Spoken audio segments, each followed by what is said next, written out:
ज्यांनी महाराष्ट्राला नाव दिलं तो खरंच महान असला पाहिजे। ज्या संत तुकाराम ज्ञानेश्वरांच्या विचारातून महाराष्ट्राला एक नवे विचारांचं आसमान फुटलं ते खरंच महान असले पाहिजे। फुले शाहू आंबेडकरांच्या विचारांना गरुड झेप फुटली आणि त्या फुले शाहू आंबेडकरांच्या विचारातून एक समाजसेवेचं आसमान पेटलं। त्या फुले शाहू आंबेडकरांना खऱ्यांचा महाराष्ट्र खरोखरच महान असला पाहिजे। आणि ज्या हिंदुस्थान स्वराज्य संस्थापक छत्रपती शिवरायांचा महाराष्ट्र महान असला पाहिजे। हा महाराष्ट्र कोणी आयरेकरांनी उभा केला नाही, कोणी लुंगपुंगेने उभा केला नाही, तर हा स्वराज्य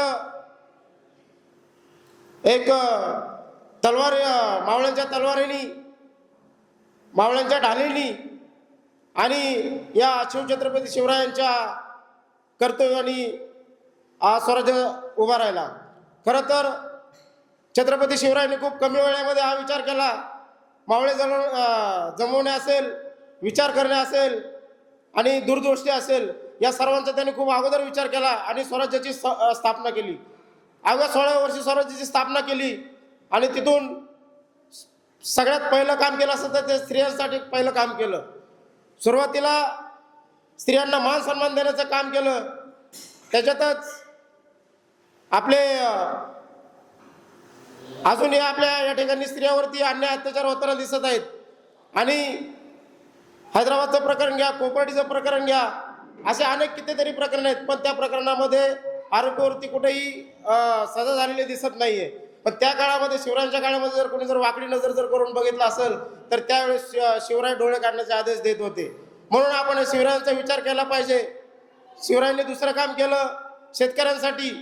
शेतकऱ्यांमध्ये त्यांनी त्यावेळेस आदेश दिला की कोणाच्याही शेतकऱ्याच्या भाजीपाल्याच्या देठाला हात लागता कामा नये। जर असं झालं तर त्याच्यावरती लगेच सजा दिली जायची। आणि त्यावेळेस कर्ज माफीच नाही तर त्या काळामध्ये शिवरायांनी कर्जमुक्ती केली होती। तर आताच्या काळात आपण बघतोय आपल्या डोळ्यासमोर शेतकरी आत्महत्या करताना दिसत आहेत, पण आपण उघड्या डोळ्याने बघतोय, पण त्याच्यावरती कोणी ऑब्जेक्शन घेत नाही।